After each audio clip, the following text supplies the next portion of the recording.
Penasihat militer pemimpin tertinggi Iran Mayor Jenderal Rahim Safavi memperkirakan potensi pecahnya perang baru dalam waktu dekat. Menurut Safavi, Teheran telah bersiap menanggapi segala kemungkinan dengan meningkatkan kekuatan serangan.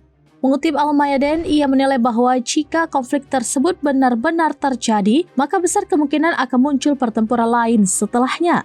Safavi menegaskan Iran saat ini tidak berada dalam kondisi gencatan senjata, melainkan tengah berada di situasi perang.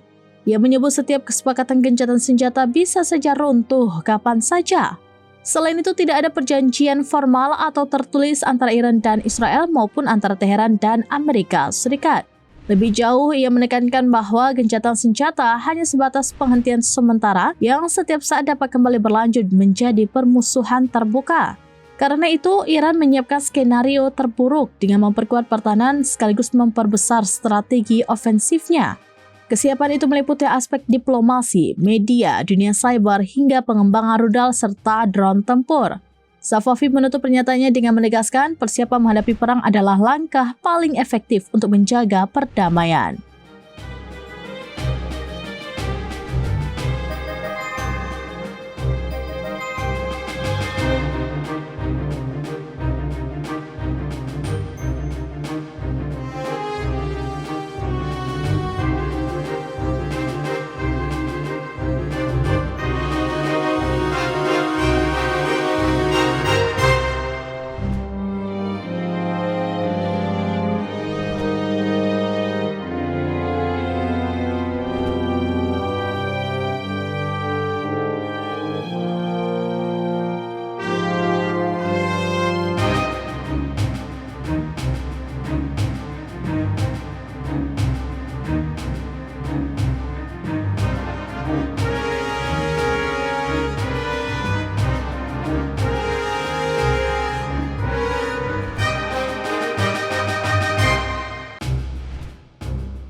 Download Tribun X sekarang, menghadirkan lokal menjadi Indonesia.